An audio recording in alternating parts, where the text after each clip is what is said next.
Alors autant que je lui donne avant. De toute façon, je lui donne que ce qu'il m'a donné. Je peux garder. Hein. Je fais ce que je veux avec. Mais, il donnait à Paul, verset 7, il donnait pour le service de la maison de Dieu 150 tonnes d'or. Waouh! 10 000 pièces. 300 tonnes d'argent. 540 tonnes de bronze et 3000 tonnes de fer. On est compte, un gars qui est dans le business aujourd'hui, au niveau des matériaux, il se fait des pépettes, hein? Il se fait de l'argent. Il est dit, verset 10, David bénit l'Éternel en présence de toute l'assemblée. Et le roi David en éprouve une grande joie. Est-ce que tu es heureux de donner? Demande à ton voisin, est-ce que tu es heureux de donner? J'ai jamais rencontré un chrétien qui s'est appauvri quand il a donné. J'ai toujours rencontré des chrétiens qui sont enrichis quand ils ont donné. Vous savez, on a un couple parmi nous qui donne aussi, qui est amoureux de Jésus comme nous, comme chacun d'entre nous. Merci pour votre générosité. Je vous dis merci de la part du Seigneur. Hein. Ça, vous l'avez donné à lui. Et vous pouvez continuer pendant la prédication. Et David et Céline devaient être là normalement et ils ne sont pas là. Et ils ne sont pas là. Alors, ils ne pouvaient même pas partir en vacances, figurez-vous. Parce qu'ils sont dans une transaction, ils vendent leur maison, ils en achètent une autre. Et puis quand je les ai vus au téléphone, ils disaient, c'est fou parce que même les vacances, on ne sait pas comment on va faire. Puis on a prié, je dis, mais si Seigneur pour ouvrir une porte, ouais, mais on ne sait pas quand on pourra aller, on ne sait pas où on pourra aller, on ne sait pas comment ça va se passer. Alors ils ont téléphoné aujourd'hui à quelqu'un qui leur avait loué un appartement à la Grande Motte l'année dernière. Ils ont dit à la personne, voilà, on aimerait partir la semaine prochaine, une semaine. Est-ce que c'est possible, s'il vous plaît? La personne a dit, non, c'est pas possible. Parce que c'est déjà loué. Il dit, par contre, si vous arrivez tout de suite, on vous le donne gratuitement pendant une semaine. Alléluia. On peut dire Alléluia pour ça. Amen. Amen. On peut applaudir le Seigneur. On peut applaudir le Seigneur. On peut applaudir Dieu. On peut applaudir. Et ils sont là, ils sont toujours les premiers à donner. Remarquez qui est venu en premier. En premier, c'est nous. Sinon, vous ne nous battrez jamais. Parce qu'on va être les premiers. Eux, c'est au moins les deuxièmes ou les troisièmes. Amen. On se bat pour donner. Et Seigneur, je ne dis pas qu'il se bat pour qu'on reçoive. Mais c'est une loi spirituelle. C'est comme ça. Quand tu es obéissant, et c'est ce qu'on va voir ce soir, quand tu es obéissant, alors il y a les écluses du ciel qui s'ouvrent sur ta vie. Moi, j'encourage les gens à donner. Parce que je sais ce qui va après. Moi, je ne suis pas plus riche.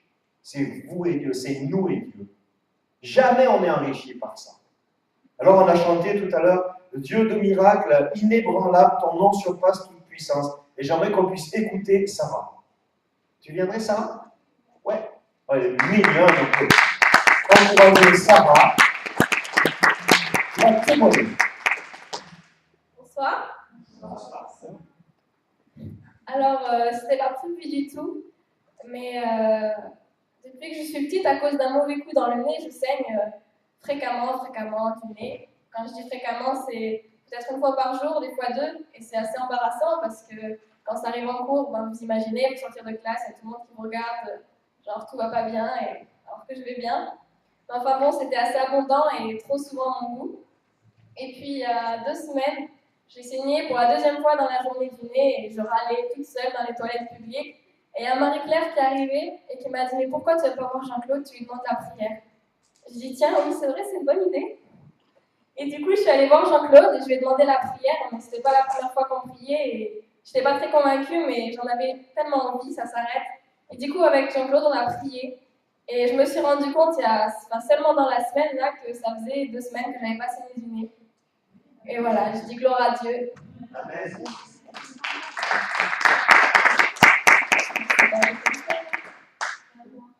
Ça fait un mois. Alors ça fait un mois.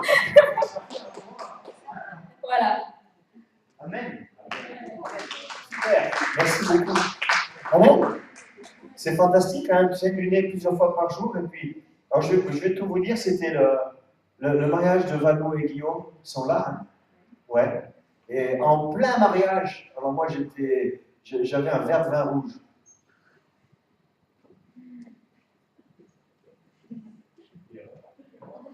Et j'allais déguster, ou j'étais en train de déguster un excellent verre de vin rouge. Puis Sarah, elle vient, alors, non, parce que des fois, on peut croire que pour qu'il y ait la guérison, il faut que ce soit dans une réunion, ou alors il faut que le pasteur, il prie, il serre tout, et puis il cherche, ok, il a trop haut, Jésus, et puis tu fais 300 pas derrière. C'est même pas comme ça que ça s'est passé.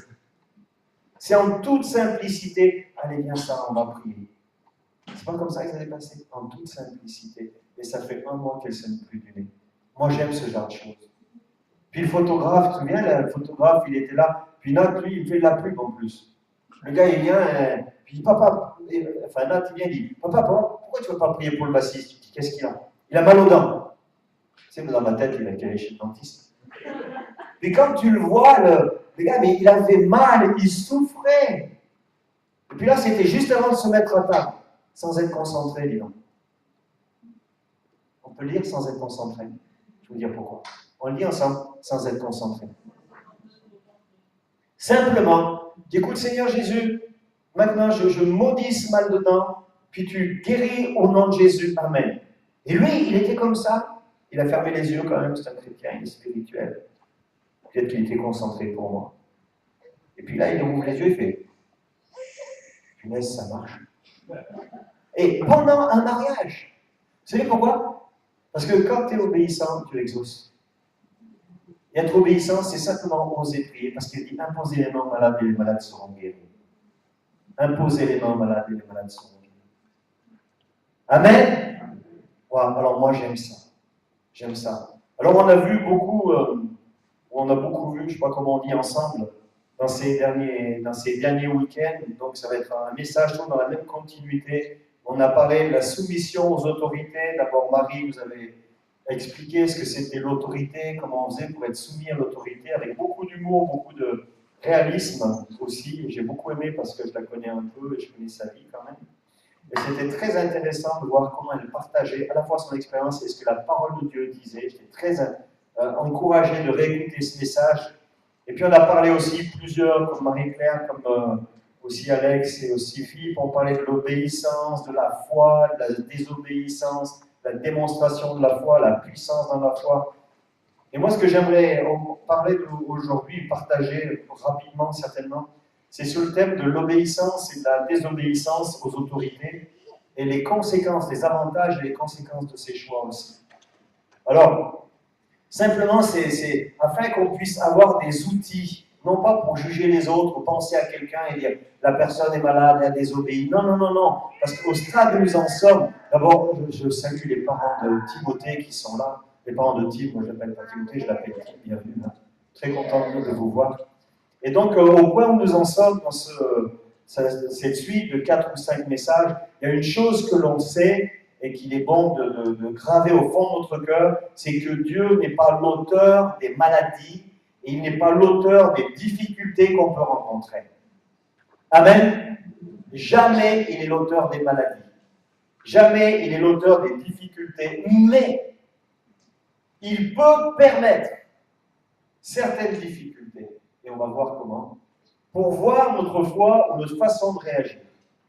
Parce que Céline nous disait que le Seigneur est celui qui agit bien souvent au dernier moment. Ben d'ailleurs, Céline, quand tu entendras ça, la preuve, c'est qu'il a agi 10 minutes avant que tu fasses tes valises et 20 minutes avant que tu prennes ta voiture et que tu t'en ailles.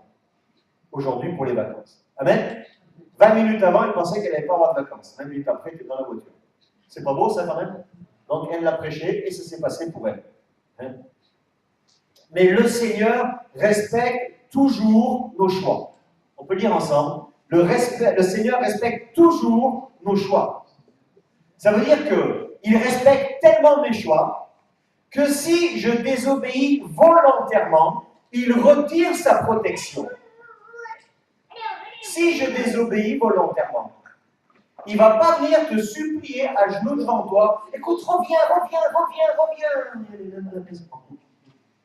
Et jamais il va dire, reviens se mettre à genoux devant toi comme ça. Jamais tu feras fléchir Dieu. Mais comme il respecte mes choix, il retire sa protection et l'ennemi a un droit d'accès légal sur ma vie par permission de Dieu.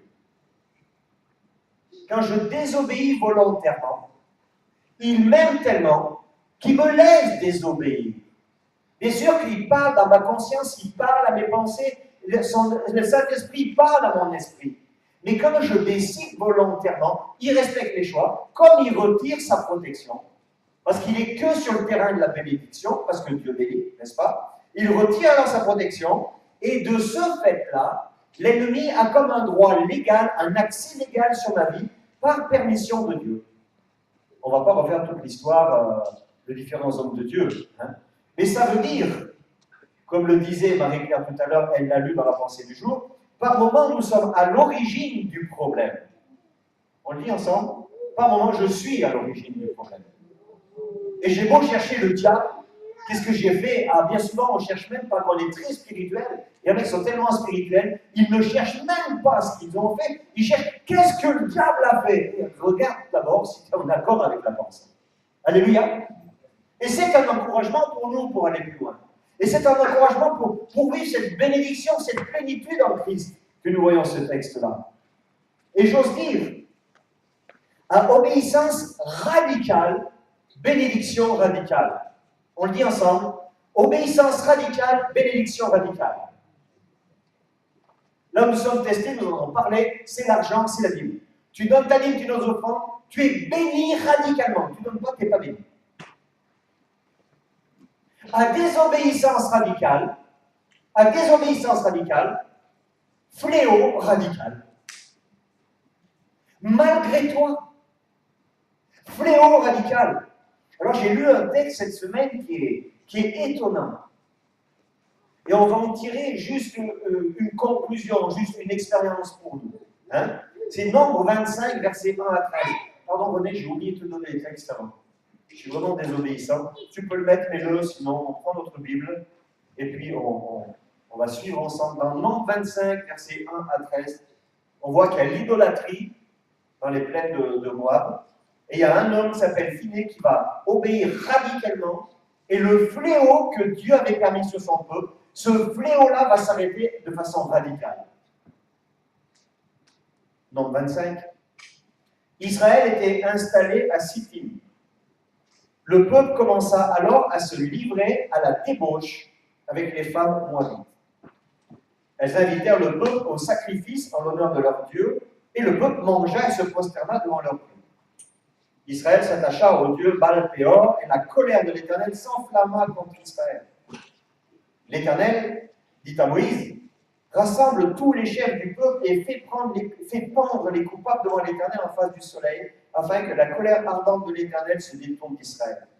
Moïse dit aux juges d'Israël, que chacun de vous tue ceux des siens qui se sont attachés à Baal-Péor. Un Israélite vint amener une Madianite vers ses frères, sous les yeux de Moïse et toute l'assemblée des Israélites, alors qu'ils étaient en train de pleurer à l'entrée de la tente de la rencontre. À cette vue, Phiné, fils d'Éléazar, et petit-fils du prêtre Aaron, se leva au milieu de l'assemblée, prit une lance dans sa main, il suivit l'homme d'Israël dans sa tente et les transperça tous les deux. L'homme d'Israël puis la femme dans le bas-ventre. Le fléau s'arrêta alors parmi les Israélites. Il y eut 24 000 morts suite à ce fléau. L'Éternel dit à Moïse, Phiné, fils d'Éléazar et petit-fils du prêtre Aaron, a détourné la fureur des Israélites, parce qu'il a été animé de mon zèle au milieu d'eux. Ainsi, je n'ai pas, dans ma colère, détruit les Israélites. C'est pourquoi tu diras que je conclus une alliance de paix avec lui. Cette alliance conclue avec lui et avec sa descendance après lui assure pour toujours la fonction de prêtre, parce qu'il a été zélé pour son Dieu et qu'il a fait l'expiation pour les Israélites. Waouh! Un péché est commis. Ils vont adorer un faux Dieu, et à cause de cette désobéissance, Dieu regarde les choses se faire, Dieu n'intervient même pas, mais il suscite un homme Phiné qui vient et qui va transpercer les coupables. Mais non. À obéissance radicale, bénédiction radicale. Waouh, moi ça me plaît ça. Ça veut dire qu'on va transpercer ceux qui commettent des péchés. Mais ça veut dire que je dois transpercer mes ennemis. Et ce que je fais qui est en train de déplaire à Dieu, on pourrait dire Alléluia, Amen. Ou l'un des deux, comme vous voulez. Il y aurait Marie-Fleur et dirait Amen. Hein, mais il n'est pas là, il est en vacances, il a dit Amen aussi. Mais j'aime beaucoup cette obéissance radicale que Phiné qui arrête le fléau. Mais alors, il y a une chose qui est importante dans ce texte, c'est que suite à cette désobéissance, il y a eu 24 000 morts. Amen? Est-ce que Dieu ressuscite les 24 000? Et non. Et non. Quand on désobéit volontairement, il y a des conséquences. Et ne comptons pas sur Dieu pour réparer les conséquences. Hello? Le Seigneur ne va pas faire ressusciter les 24 000. C'est fait, ils sont morts.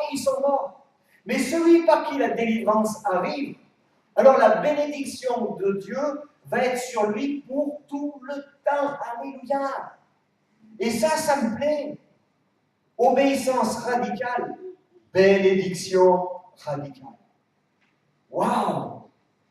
Donc il est question d'une désobéissance volontaire, je le dis bien. Et la malédiction est stoppée dès l'obéissance radicale d'un seul homme. Mais les conséquences, les 24 000 morts, ne sont pas ressuscités. Ils restent morts et ils restent perdus. Et si je suis blessé, Dieu peut me guérir, c'est vrai. Des endroits, j'ai été blessé. Mais figurez-vous que j'ai encore des cicatrices. Pourquoi les cicatrices? Simplement pour te rappeler la grâce de Dieu. Amen.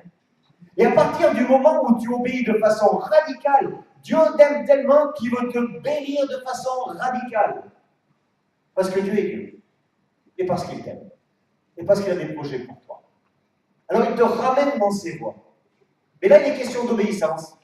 Il n'est pas question de chercher quel démon a agi. Et des fois, si des démons ou des esprits mauvais agissent, c'est parce que nous donnons un droit légal. Nous l'avons vu en introduction. Hein? Dieu voit tout et Dieu connaît tout. Je suis en train de dévorer un livre, j'en ai déjà parlé l'avant-dernière fois, la dernière fois que je prêchais ici. C'est un livre qui s'appelle À l'ombre de tes ailes de John Bevere. Et John Bevere a écrit ceci. Il écrit qu'une jeune femme vient de se convertir. Et cette jeune femme, avant, elle était sorcière haut gradée. Elle lui a confié que lorsqu'elle était sorcière, elle ne pouvait pas jeter de mauvais sorts aux chrétiens parce que ces sorts revenaient sur eux. Reviendez. Parce que ces sorts reviendaient. Parce que ces sorts revenaient sur eux, disait-elle. Et c'est effectivement ce qu'on trouve dans le verset 8 de Nombre 23. Comment vouerai-je à la malédiction celui que Dieu n'a pas maudit? Par contre, elle s'est dépêchée d'ajouter, mais nous pouvions toucher les gens tièdes de l'Église, ceux qui désobéissaient. Waouh! Et ça, c'est un témoignage d'une ancienne sorcière, ça vous fait plaisir, ça?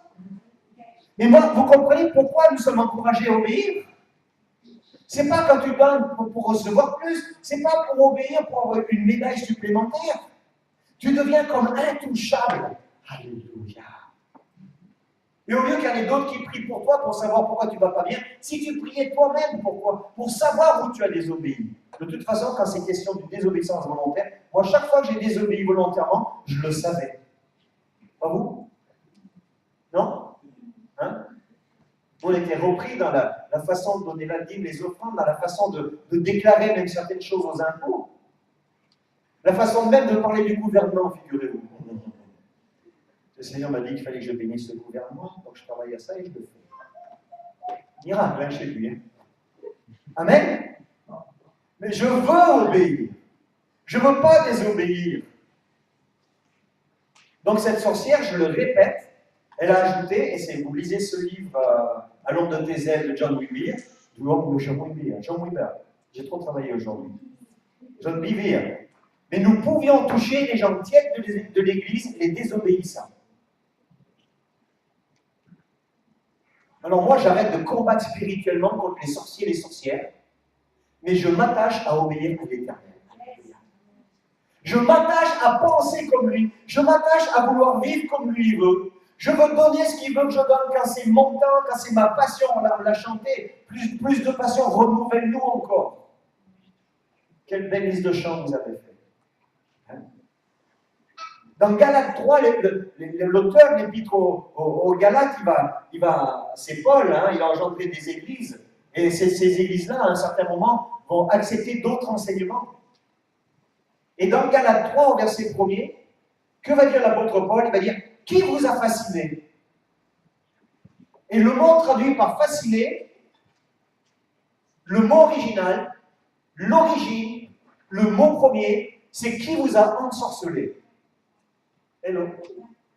Qui? Pas simplement qui vous a séduit. Non, ça c'est quelqu'un de bon, tu t'es fait séduire. Non, tu te fais des fois ensorceler.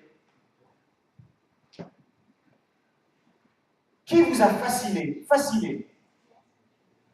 Alors comment ça se passe quand on est fasciné ça, hein? Je ne vais pas m'arrêter là-dessus une autre fois peut-être. Quand tu es fasciné, tu es ensorcelé, tu rentres dans un monde, c'est le monde de l'illusion. Et tu sais qui est-ce qui règne dans le monde de l'illusion? C'est pas le diable. C'est tout ce que toi tu veux faire. C'est tout ce que tu ne ferais pas normalement. Mais là, ça y est, tu pars dans ton trip là, et tu commences à agir comme tu es ensorcelé. Tu es fasciné par toi-même d'abord. Par tes idées, tes illusions, un idéal, quelque chose que tu ne pourras jamais atteindre. Et par là, tu sors du plan de Dieu, du plan souverain de Dieu. Parce que Dieu ne mettra d'abord aucune épreuve au-dessus de tes forces. Et le plan de Dieu, tu peux l'atteindre parce qu'il t'aime, parce que lui, il a prévu pour toi que tu rentres dans ses plans et ses projets. Amen. Hey, qui vous a fasciné? Et ce sont des églises engendrées par Paul lui-même qui acceptent d'autres enseignements et vivent par la loi des religieux. Ils sont ensorcelés, ils sont fascinés. Ça veut dire quoi? Que dès que nous désobéissons au conseil de Dieu, on se place sous une malédiction. Et souvenez-vous, il n'y a pas de troisième voie. Marie-Claire en avait parlé. Soit j'obéis, soit je désobéis. Si je ne suis pas sous la bénédiction, je suis sous la malédiction. Alors c'est peut-être un mot qui fait peur, un mot qui impressionne, mais il n'y a pas de troisième. Ah, moi je suis bien, je suis entre les deux. Et nous avons vu avec Marie-Claire, j'ai vu des personnes, des familles, des églises tomber sous la bénédiction à cause de la désobéissance. Parce qu'elles ont quitté le terrain de la bénédiction. Et la désobéissance, je l'ai dit, elle ouvre les portes de l'illusion. Et les portes de l'illusion, à quoi on le reconnaît? C'est qu'on échafaude des projets, on se justifie dans ces projets, on explique, on s'explique à soi-même tous ces projets que nous avons. On peut partir dans une fausse prophétie. Moi, j'aimais beaucoup André Wilkinson, et c'était le seul prophète que je connaisse en France. Et la France a perdu une voix prophétique. Pourquoi? Parce que chaque fois qu'il avait une parole, c'était enregistré. Hello. Et la parole, elle ne t'amenait jamais dans un monde d'illusions. Elle correspondait à ce qu'il y avait au fond de toi. Hello. Et lui, il pleurait sur les faux prophètes. Et quand Dieu te parle, tu n'échafaudes pas des projets. Ça correspond à quelque chose qui est au fond de ton cœur, mais il y a une telle grâce, tu sais que Dieu va te donner les moyens d'atteindre aussi ces choses-là. Un objectif à atteindre. La grâce de Dieu, c'est pas continuer dans le mensonge et dire il y a une grâce, il m'aime et puis il me pardonne. C'est pas ça. On dit la grâce de Dieu. La grâce de Dieu, c'est qu'il nous aime et qu'il désire nous ramener dans ses plans. Et pour ça, il y a la repentance. Le chemin inévitable, c'est la repentance. Il n'est pas question de vivre en désaccord avec Dieu et puis allez, on se réunit 2, 3, on mange, on bouffe, on prie, puis c'est réglé. Non, non. Le chemin, c'est la repentance. Amen. Parce que la repentance, c'est un cadeau de Dieu. Romains 8, il est bien dit, au verset, je ne sais même plus, je crois que c'est 23, tous ont péché et sont privés de la gloire de Dieu. Et bien souvent, ce verset-là, il est pris, il est usé, il est rabâché lors des séances d'évangélisation. Hein, on sait qu'il y a des non-convertis. Tous ont péché, ils sont privés de la gloire de Dieu. Et les chrétiens, ils ferment les yeux, ils mettent la tête là, ils disent Seigneur, tu touches machin qui est venu, qui réalise qu'il a péché. Et si pendant cela, tu priais pour toi, quand il dit tous ont péché, ça veut dire et tous. Et là, qui c'est qui n'a pas péché aujourd'hui? Levez la main. Voilà. Sauf des pécheurs rachetés par grâce. Hein. Mais tous ont péché. Mais moi, je ne veux pas pécher volontairement. Je veux laisser l'Esprit de Dieu sonder mon cœur parce que je l'aime, parce que je l'aime, parce que je l'aime. Et je ne veux pas me détourner de ses voies. Parce que je ne veux pas me détourner de sa bénédiction. C'est comme dans mon couple. Je ne veux pas faire quelque chose qui va lui déplaire. Parce que je sais qu'elle ne sera plus dans notre trip. Notre couple, c'est un trip qui dure depuis combien? 42 ans, 43 ans, je ne sais plus. Non, 41, c'est pas grave. Mais c'est un trip incroyable, pas possible. 44 ans qu'on se connaît. Nous, on a été 5, 3 fois 5 jusqu'à ce qu'on se passe. Les parents sont derrière. Mais notre couple, c'est un trip incroyable, c'est une histoire fantastique. Pourquoi? Parce qu'il y a une communion, il y a une relation, nous avons des valeurs communes, nous avons une vision commune, nous sommes en accord. Et ça doit être pareil avec le Seigneur. Je ne peux pas désobéir volontairement. Je peux commettre certaines erreurs, alors que aussi pas mal d'ailleurs. Mais je ne veux pas que ce soit volontaire.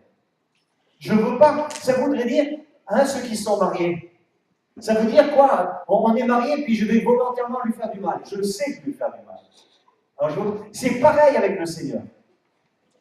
Je ne veux pas volontairement l'attrister. Je ne veux pas attrister le Saint-Esprit. Je ne veux pas lui désobéir. Je veux rester dans ses voies parce que je ne peux pas dire, notre Père, mon Père qui est au ciel, que ta volonté soit faite sur la terre comme elle est déjà faite au ciel. Donne-moi aujourd'hui mon pain de chaque jour. Waouh! Je ne veux pas lui passer un quart d'heure parce que j'ai beaucoup de choses à faire dans la journée. Je ne veux pas passer un quart d'heure à chercher toutes mes fautes d'abord. Là, ça prend du temps de confesser toutes les fautes. Confesse une fois pour toutes et commets-les plus. Tu vas gagner du temps. Ça, c'est dans la gestion du timing au niveau de la journée. Nous sommes tous stressés. Nous avons tous beaucoup de choses à faire. Alors, détourne-toi pas de ce que Dieu veut déjà. Comme ça, on va passer une demi-heure à chercher. Ouais, pourquoi? Écoute, Seigneur, je suis dans tes voies, je suis dans tes voies, je suis dans tes voies. Voilà ce que je fais, voilà ce que je donne, voilà ce que je prends, voilà ce que je fais. Tu me connais, regarde. Des fois, j'ai des moments devant le Seigneur, je pense tous ici. Tu sais, je prends un scalpel en faux, je l'ouvre comme ça, je dis, vas-y, regarde. Regarde. Voilà, il monte, je referme, je dis, attends, je vais régler ça déjà. Puis après, tu recoutes toi-même. Amen. Ça veut dire que quand Romains 8, donc 23, je crois, tous ont péché et sont privés de la gloire de Dieu. Ben c'est ça, il est là en plus. C'est-à-dire que tant que tu pêches consciemment, tu te prives de la gloire de Dieu. Là, moi, j'avais dit 8. Romains 3, 23. Tant que tu pêches consciemment, tu te prives de sa gloire consciemment. Tant que tu obéis consciemment, tu es dans sa bénédiction consciemment. C'est pour ça que je peux dire, Dieu me bénit. Je ne manquerai de rien. Amen. Il y en a deux qui suivent, qui sont d'accord.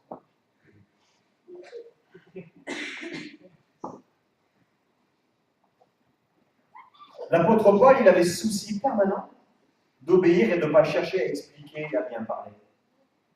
L'apôtre Paul, même s'il parlait bien, ce n'était pas son souci. Oh, il parlait bien, il écrit bien. Mais imaginez-vous l'apôtre Paul quand il écrivait ses lettres. Il ne soupçonnait même pas que des milliers d'années après, on allait en parler encore. Vous vous rendez compte? Le gars, il implante des églises. Il y a des trucs qui ne vont pas bien, des gens en ce temps-là dans ces églises.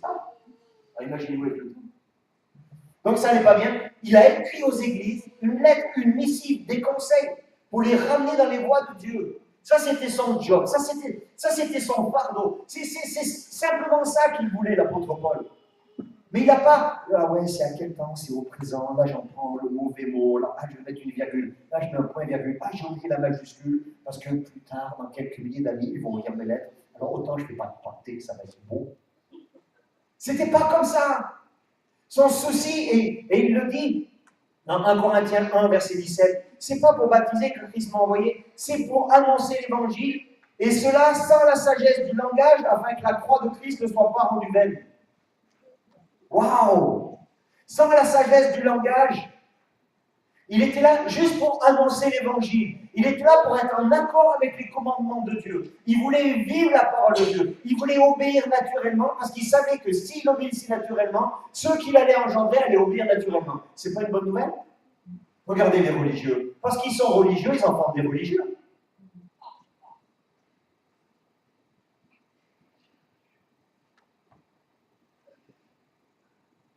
Sans la sagesse du langage, afin que la croix de Christ ne soit pas rendue vaine. Il ne voulait même pas expliquer, il ne voulait même pas. Il cite la parole, mais on pratique la parole. Et il y a du fruit à son ministère. Ça veut dire que nous sommes encouragés à nous soumettre simplement à la parole de Dieu. Et il y a un verset qui est très clair. Jacques 4, verset 7. Résistez au diable, il fera loin de vous. Eh ben non. J'ai bien dit Jacques 4, verset 7. Ça, c'est que la deuxième partie. Et on oublie des fois la première partie. La première partie, c'est soumettez-vous à Dieu. Ça veut dire arrêtez de désobéir. C'est juste ça que ça veut dire. Soumettez-vous à Dieu. Résistez au diable, il fera loin de vous. Donc j'arrête de chercher le diable de partout. Et simplement, je désire obéir à la parole de Dieu. Tout simplement. Parce que, comme l'a témoigné cette sorcière à John Levy, quand je suis soumis à Dieu, le diable ne peut rien faire. S'il peut faire quelque chose, il peut juste m'intimider. Il peut juste intimider. Il peut juste murmurer. Et quand ça arrive, réécoute la prédication de Marie-Claire le week-end dernier, quand elle a parlé des pensées, le champ de bataille. Moi, j'avais enseigné sur la garde triage au niveau des pensées. Il y a plusieurs sources. Il y a toi, il y a le diable, il y a l'esprit de Dieu, il y a l'esprit du monde et d'autres. Et tu dois trier ici, tu dois faire le tri. Mais comment faire le tri si tu ne lis pas la parole? Ce qui va me permettre de faire le tri, c'est de connaître. Moi, vous pouvez me passer 500 voix différentes, 500 personnes différentes qui vont parler sur un poste ou ce que vous voulez. Et je reconnaîtrai sa voix. Vous savez pourquoi? Parce que j'ai une relation avec elle. J'avoue, mon fils a été outré. Simplement, j'ai une relation. Tu reconnaîtras la voix de celui qui parle quand tu as une relation avec. Et si tu n'as pas de relation avec les autres, ça ne m'intéresse pas. Hop, ça m'intéresse. Je connais pas, ça ne m'intéresse pas. Il y a comme un filtre. Le Saint-Esprit, le filtre du Saint-Esprit. Moi, j'ai le filtre de Marie-Claire. J'entends juste marcher. Bling, bling, bling. Elle a des talons en ce moment à la maison, c'est un bouton qui est pour moi. Bien sûr.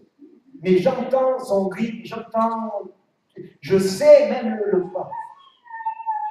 Et ce devrait être pareil avec Dieu. Et quand on reste quelques instants, on peut prêcher plusieurs heures là-dessus. Soumettez-vous donc à Dieu, résistez au diable, il fera l'un de vous. Ça veut dire que ce verset confirme bien, s'il le fallait, que notre obéissance à Dieu ferme la porte d'accès à l'adversaire. Tout simplement. Notre obéissance, comme j'obéis à Dieu, la porte de l'adversaire est fermée. Il n'a plus d'accès. Waouh! Il n'a plus d'accès là où j'obéis. Mais là où je désobéis, il y a encore un accès. Donc il est important de saisir que l'on parle en ce moment de la désobéissance, de ses conséquences. Mais je répète, on ne peut pas en déduire que les maladies ou les difficultés que nous rencontrons sont la conséquence de la désobéissance. Il ne faut pas dire j'ai des problèmes financiers, alors c'est que il y a quelqu'un qui est malade, alors il a... Non. On est simplement en train de fermer des portes d'accès. OK avec ça? Et en ouvrir d'autres. On ferme les portes d'accès au diable et on ouvre les portes à la bénédiction de Dieu sur nos vies. Regardez, Jésus a souffert. Oui ou non? Jésus a souffert. Job, il a connu la souffrance. Joseph aussi a connu les difficultés. Ils ont progressé dans l'obéissance au travers des épreuves. Ils ont continué à obéir. Et ça leur a permis de rencontrer un Dieu qui les aime.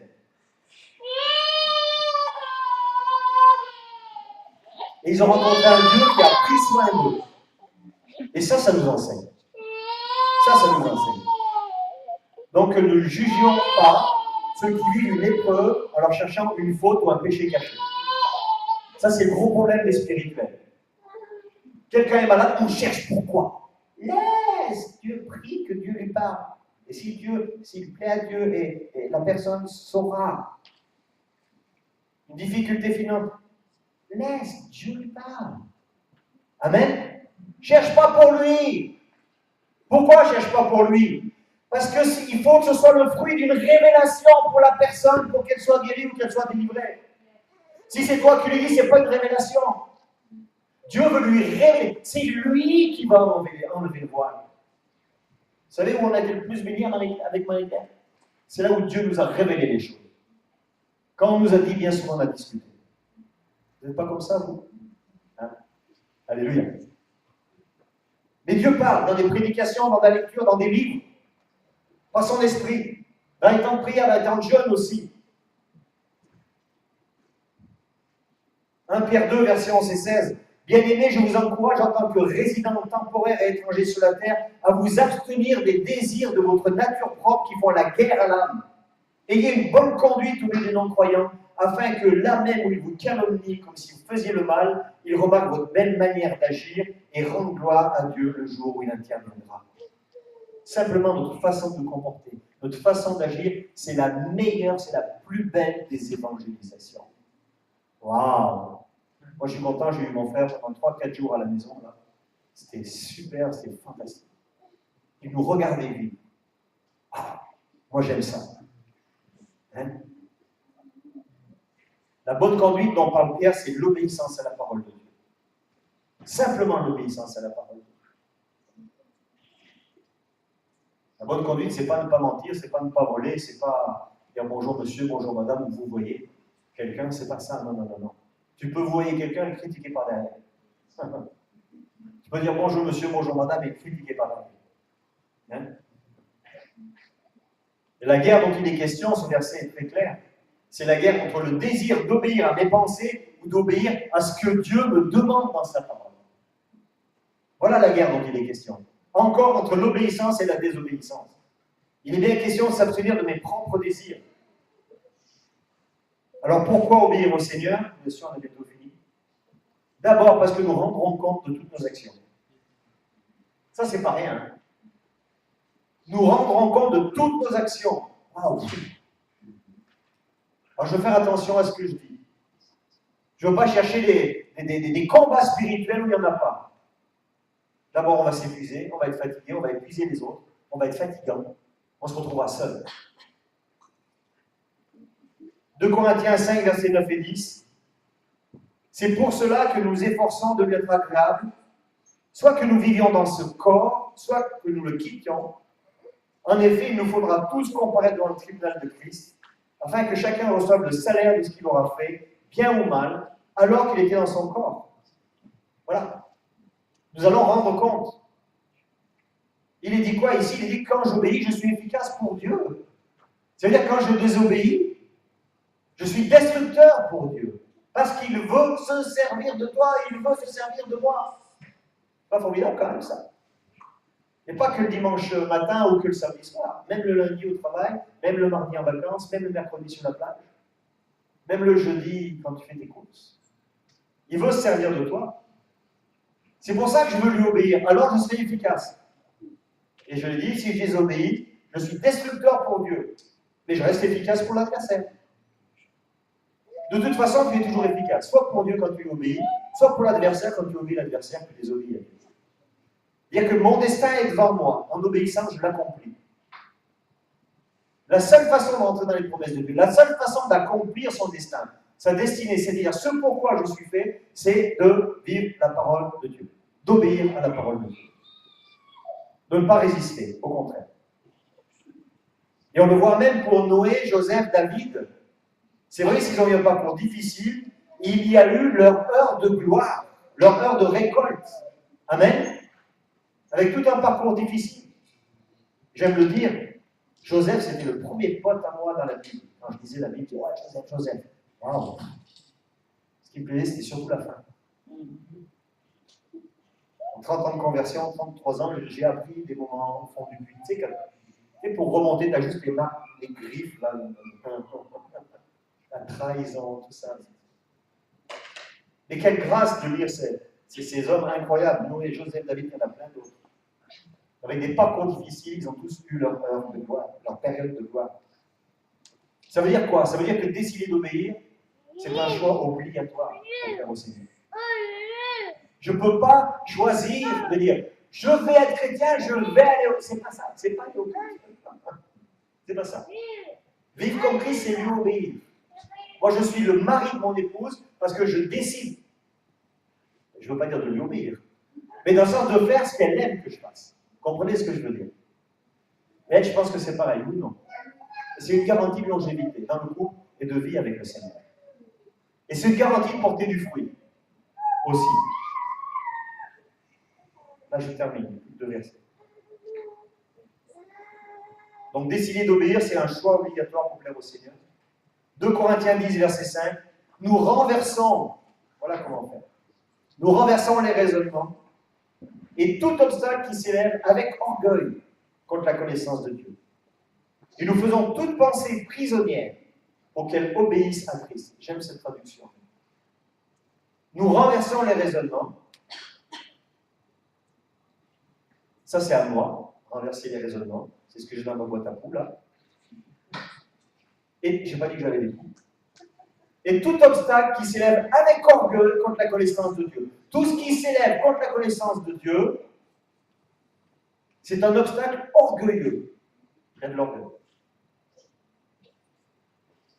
Et nous faisons, donc ça ne suffit pas en plus, et nous faisons toute pensée prisonnière pour qu'elle obéisse à Christ. Waouh! Donc renverser les raisonnements, c'est ce qui se passe au niveau des pensées, comme l'avait dit Marie-Claire, ce champ de bataille, la guerre triade, mais c'est aussi faire prisonnière ces pensées pour qu'elles obéissent à Christ. Donc j'oserais dire, je me permets de dire, faites-en ce que vous voulez, tant que c'est au niveau des pensées, c'est pas grave, t'es normal. C'est pas grave, t'es normal. C'est au niveau des pensées, c'est pas grave. Il ne faut pas que ça reste. Toi, tu es libre de garder ou de ne pas garder. Mais ce que je veux faire, c'est que ces pensées, je veux les amener, qu'elles soient prisonnières, ces pensées, pour qu'elles obéissent à Christ. Ça, c'est mon job. Mais que j'ai des pensées mauvaises, des pensées impures, c'est normal. Mais ce n'est pas normal que ça reste. Chaque fois que nous obéissons, alors même s'il a fallu faire un choix qui nous a coûté, alors nous avons comme une paix à l'intérieur de nous-mêmes. Ça, j'ai découvert ça en lisant la parole, c'est fantastique quand même. Parce qu'il y a comme un lieu où la parole est déjà écrite. Certains appellent la conscience. Moi, j'aime beaucoup Pascal qui dit que nous avons tous un vide en forme de Dieu. Pourquoi? Parce que tu es créé par Dieu pour obéir à Dieu. Donc il y a un mode d'emploi qui sommeille quelque part. Même quand tu as affaire à un païen pratiquant, à un non-croyant. Moi, j'ai ma belle-sœur, j'aime bien, si elle est là, je le dirai devant elle. Quand on prie à table, je dis Seigneur, merci pour le repas que tu me donnes, et puis tu touches ma belle-sœur qui est païenne pratiquant, non-croyant.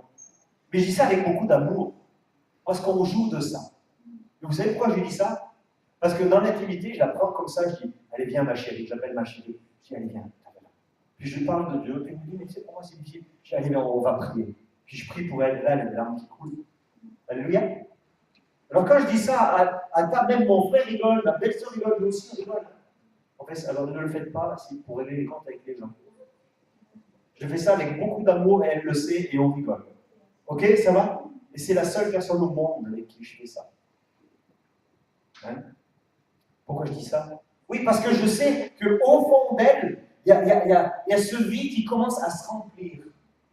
Parce qu'en plus, même si ça m'embête au départ, je raconte des témoignages de ce que je vis. Vous savez comment je la captive? Je raconte juste le début, je ne dis pas la fin tout de suite. Tu sais, c'est comme un film, tu mets le début, puis quand ça commence à... Ouais, tu coupes. Non, tu ne crois pas. Ouais, je veux savoir la fin. Mais non, tu ne crois pas. Ouais, mais dis-moi quand même la fin. Bon, alors voilà. Amen, amen. C'est un jeu, mais c'est un jeu passionnant. Mais je ne lui ai pas dit, allez, tu es pécheur, repens-toi maintenant, tu vas mourir. Et elle va se barrer si je dis ça. Puis mon frère m'a dit, t'as pété un drapeau, hein, si, il aura raison. Mais je les aime. Je les aime. Pourquoi?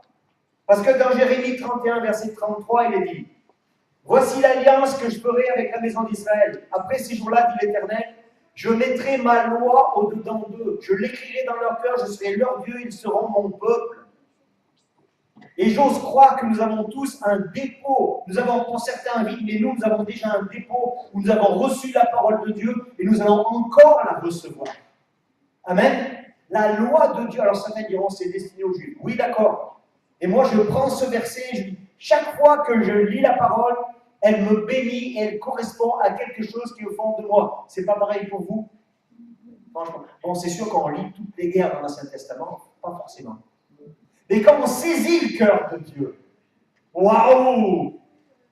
Le cœur de Dieu, c'est cette loi qui est dans le cœur de chacun. Et lorsqu'elle est exprimée, c'est-à-dire que j'obéis, elle devient obéissance parce qu'il y a l'accord entre ce que je vis et ce que la parole de Dieu dit. Et alors nous sommes en communion avec le Père. Et ceux qui obéissent au Père sont aussi en communion entre eux. C'est pour ça que l'on peut aller des fois à l'autre bout du monde, puis on rencontre quelqu'un, mais c'est comme si je t'avais toujours connu. Ça vous a jamais fait ça? Voilà, dans une autre église, on rencontre d'autres frères en Christ, mais c'est comme si je t'avais toujours connu. Pourquoi? Parce que nous avons le même Père, parce que nous avons les mêmes valeurs. C'est pas tout d'avoir le même Père. Mais nous avons aussi les mêmes valeurs. On peut rester ensemble, il ne se passe rien de mauvais. Ça alors. C'est pas parce que Christ en toi et Christ en moi, c'est plus que ça. C'est parce que, j'oserais dire, la relation que j'ai avec lui, tu as la même relation et on parle le même langage. Il y a des choses que tu ne fais pas, c'est les mêmes choses que je ne fais pas. Il y a des choses que tu as envie de faire, il y a des choses que je fais. Pourquoi notre couple marche? Parce qu'on a un but commun. Pourquoi ça va marcher avec Dieu? Parce qu'il faut que tu aies un but commun avec lui. Amen? Et non, on peut dire Amen au moins. Il a des buts pour toi, il a une vision pour toi, il a un plan pour toi. Et quand tu es dans cette obéissance, alors tu rentres dans ces plans qu'il a tout tracés pour toi. Et tu jouis de sa présence de façon incroyable. Hein? Et là, alors comme le dit ces dernières phrases du verset 33, et je serai leur Dieu et ils seront mon peuple.